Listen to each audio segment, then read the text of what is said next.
حضرت ابو درداء رضی الله تعالی عنہ نے روایت دی فرمایي چې نبی کریم صلی الله علیه وسلم فرمایلی چې د قیامت پر ورځ به تاسو د خپل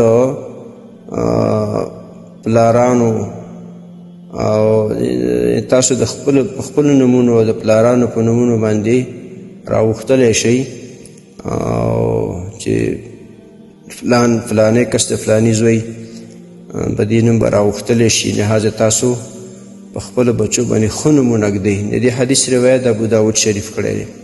محترم مسلمانانو ورونو، د حدیث نه معلومه شوه چې د قیامت پر ورځ ستا له اواز کېږي، ستا نوم به اخیستل کېږي.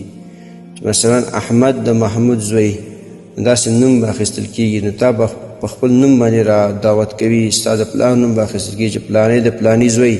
لهذا په خپلو بچو باندې تاسو ښه نومونه ږدئ چې د قیامت په ورځ باندې ټول عالم ولاړ وي، د هغه په حضور کې ستا نوم اخیستل کېږي او ستا نوم غلط وي، بیکار وي، بده معنا وي، دا د شرم خبره ده. لهذا مور او پلار له پکار دي چې په بچو باندې ښه نومونه کېږي، ځکه د قیامت په ورځ به دی راغوښتلی شي په خپل نوم سره او د پلار نوم سره. لهذا بچو باندې که هغه جنکۍ وي که هلکان وي، په موږ او تاسو حق دا دی چې په هغې باندې ښه نوم کېږدو چې معنی یې ښه وي او معنی یې خرابه نه وي. محترمو مسلمانانو ورونو، تاسو ته چې کوم روزانه د حدیث د مفهوم راځي، نو د مهربانۍ او د ثواب له مخې نورو مسلمانانو ته لیږدوئ او شیر کوئ. والسلام.